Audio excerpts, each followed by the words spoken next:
Umat yang dikasihi Tuhan, mari kita berdoa. Tuhan yang penuh kasih, kami bersyukur atas kesempatan yang Engkau berikan untuk hidup sehari lagi pada hari ini.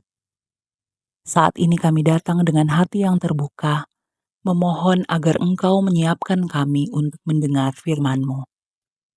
Bukalah hati kami agar dapat menerima setiap pesan yang Engkau ingin sampaikan. Kuatkan iman kami dan beri kami hikmat untuk memahami setiap kata yang akan kami dengar. Biarlah firman-Mu menuntun langkah hidup kami, membawa perubahan dan pertumbuhan dalam diri kami, serta semakin mendekatkan kami pada kehendak-Mu. Kami serahkan waktu teduh ini ke dalam tangan Tuhan. Kiranya segala yang kami lakukan membawa kemuliaan bagi nama-Mu. Dalam nama Tuhan Yesus Kristus, kami berdoa. Amin. Shalom. Bagaimana kabar Bapak Ibu Saudara? Sehat-sehat ji? Kasih karunia dan damai sejahtera dari Allah Bapa kita dan dari Tuhan kita Yesus Kristus, serta persekutuan dengan Roh-Nya yang kudus, nantiasa menyertai kita semua. Amin. Bertemu kembali dalam Soli Deo Gloria, di mana kami berharap bahwa di sini kita bisa belajar firman Tuhan, mendapatkan semangat untuk terus mendorong kita melakukan firman Tuhan supaya hidup kita diberkati. Amin. Nah, hari ini saudaraku yang terkasih, firman Tuhan datang kepada kita yang tercatat di dalam kitab suci Mazmur pasal 14 ayat yang kedua. Saya bacakan. Tuhan memandang ke bawah dari sorga kepada anak-anak manusia untuk melihat apakah ada yang berakal budi dan yang mencari Allah. Demikianlah sabda Tuhan. Amin.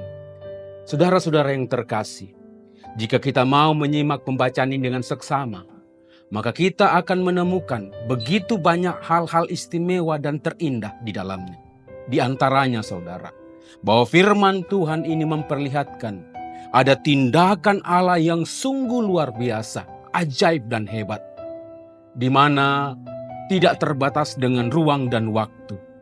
Bahwa sebagai seorang bapa, ia memperhatikan anak-anaknya dimanapun anak-anaknya itu berada. Dan sekalipun anak-anaknya itu tidak merasa diperhatikan oleh Allah atau malah tidak memperhatikan Allah, tapi Allah Bapa kita dari sorga memandang setiap anak-anaknya.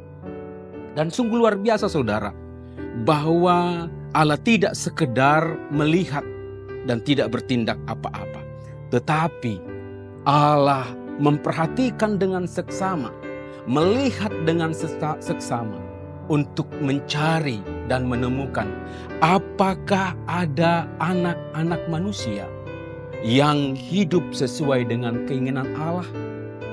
Apakah ada yang berakal budi dan mencari Allah. Berakal budi saudara, yang pertama, berakal budi.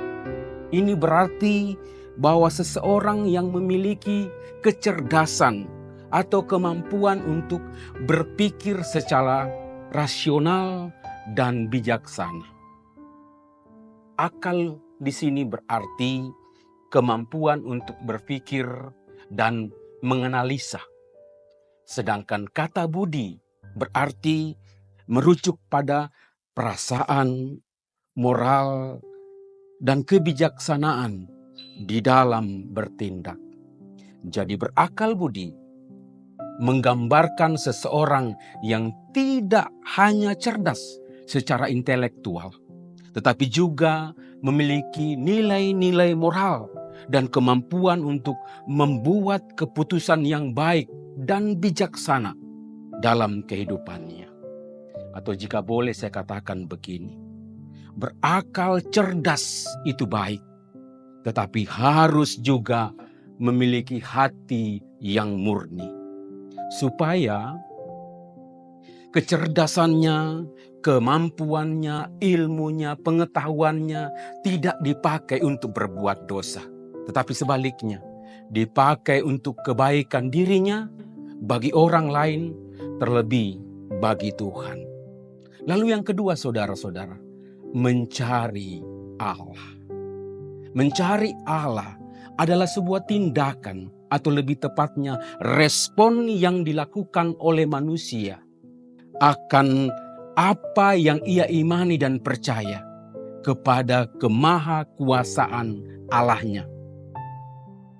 Dan dalam iman Kristen mengajarkan kita bahwa tindakan mencari Allah itu terlihat dari persekutuan, pelayanan, dan kesaksian sebagai orang yang percaya kepada Tuhan Yesus Kristus sebagai juru selamatnya. Dan tidak lupa, yaitu hidup dalam pertobatan. Inilah saudara yang dilihat dan ingin dicari oleh Allah. Apakah ada anak-anak manusia yang berakal budi dan mencarinya? Dan sungguh sangat menyedihkan saudara. Ya, sangat menyedihkan. Sebab jika ada pertanyaan mengatakan, apakah ada anak manusia yang ditemukan oleh Allah itu berakal budi dan mencarinya? Alkitab bersaksi, tidak ada. Bahkan dengan tegas mengatakan, tidak seorang pun yang baik.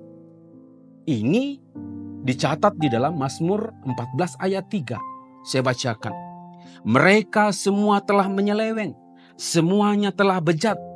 Tidak ada yang berbuat baik, seorang pun tidak. Wow, saudara. Sungguh sangat ironis, sungguh sangat menyakitkan dan menyedihkan. Tetapi ini tidak berarti bahwa kita tidak bisa melakukan sesuatu untuk menjadi semakin baik dan berkenan kepada Tuhan. Sebab kita memiliki pengantara yang ajaib, yang hebat, yaitu Tuhan Yesus. Kita memiliki pendamai yang cemerlang, yaitu Tuhan Yesus, yang membuka pintu maaf selebar-lebarnya bagi kita yang datang rendah hati, rendah diri, untuk mengaku segala dosa-dosa kita, untuk memohon ampun dan berikrar bertobat. Seperti yang dikatakan oleh Tuhan kita Yesus Kristus kepada perempuan yang kedapatan berbuat zina. Dan kisah ini dicatat di dalam Injil Yohanes pasal 8. Perkataan Tuhan Yesus kepada perempuan berzina ini juga ditujukan kepada kita, di mana Yesus berkata seperti ini, Aku tidak menghukum engkau. Aku pun tidak menghukum engkau. Pergilah dan jangan berbuat dosa mulai dari sekarang. Karena itu saudaraku yang terkasih, mari mulai dari sekarang ini kita hidup benar sesuai dengan firman Tuhan. Sebab ada janji Allah yang juga tercatat dalam ayat-ayat setelahnya. Mazmur 14 ayat 5 bagian B, dia katakan, Allah menyertai angkatan orang yang benar. Orang yang benar, yaitu orang yang berakal budi dan mencari Allah. Mari kita satu dalam doa. Kita berdoa.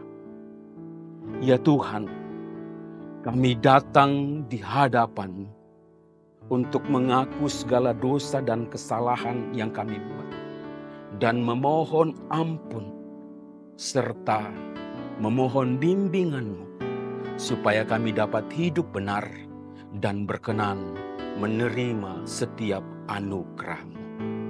Amin. Selamat menjalani hari ini saudara.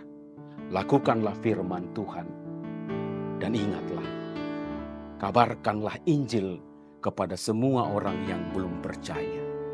Tuhan memberkati saudara-saudara.